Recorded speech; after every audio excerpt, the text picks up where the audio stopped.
Fred Perry, and I am the author of fredperry.co.ca, which is a blog. And hopefully, with this new medium, I'll be able to talk to you in this way for once a week. I wanted to first introduce you to this picture, which I took back in the 60s. And as you can see, it's a church across the street, a cathedral, really, and a series of dashes that actually spell out the word IBM. That became uh, really the catalyst for my recent blog called Living with Purpose.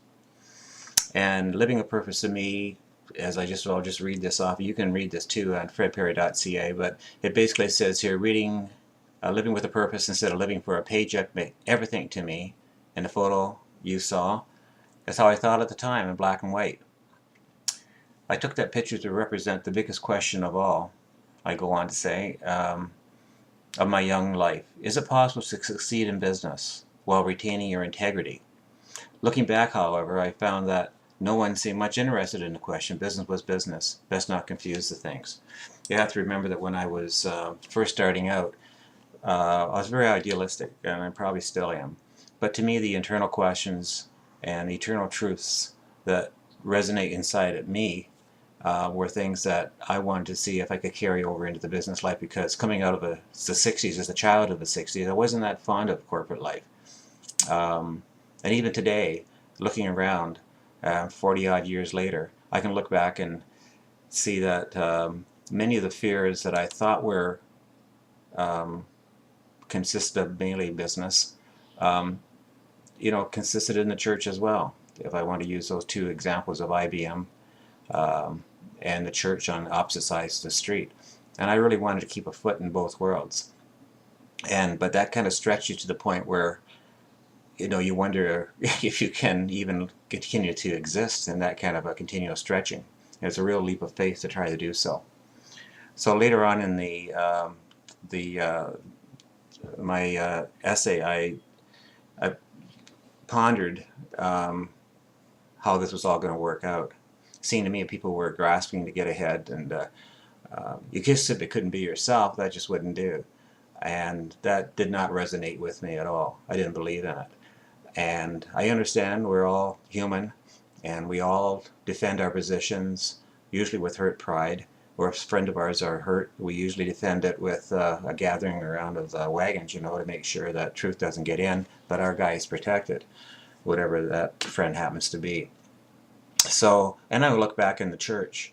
There's been a lot of sins in the church, as we all have known. In Canada, we have something called the residential schools, where all the Native peoples were rounded up and tried to make white and homogenated into our culture.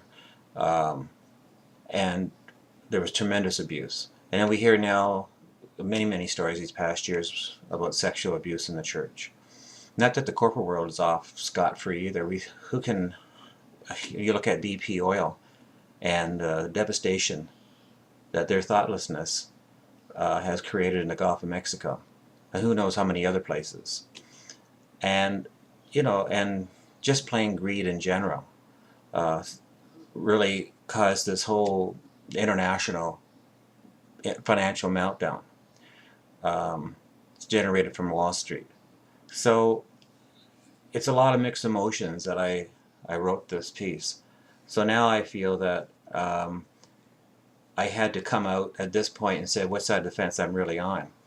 And I liked the quote from, is it Montaigne, that said that if I had any control of my faculties, I wouldn't make essays, I would make decisions. And it's hard to make decisions, but I can honestly tell you that I did get down on my knees and I asked the good Lord what I should be doing. And the answer was just follow your heart. And I did. Following that advice, I didn't subscribe to any dictum. I just tried to be myself, for better or worse. At least it was real. And I tried to be conscious of people's feelings. But in the end, I had to make my own decisions. And I figured that if I tried to follow it somebody else's way, I was going to get fired anyway. So I did it my way, as Frank Sinatra would say. But my way in a sense that it was a borrowed way from what was truly in my heart. And I was raised by the golden rule. You know, you try to be fair to people.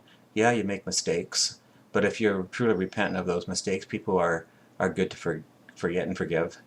And we all come from an imperfect world, but it didn't stop me from coming, you know, using that line of thought. I went from manager trainee and ended my career in with a Fortune 500 company in the top 10% of all earners. I don't say that with any boasting. It's just that I didn't feel you could be yourself and still be successful. I guess that was the whole point of this whole article. So, what's my advice? As I look forward now in my 60s and I look back, and if this blog is being watched by anybody, especially my family, I would say that yeah, we have to work together. We can't do it by ourselves. We certainly can't leave it to others. As John Lennon said, leaders, parking meters. But at the same time, we have to be our best self. Um, I mean, who else are we going to call? 911? Thanks again for listening to these thoughts. I hope to keep it up on a weekly basis. And I'm Fred Perry. The blog is fredperry, PARRY.ca. And I look forward to being in contact with you next week. Until then, be well.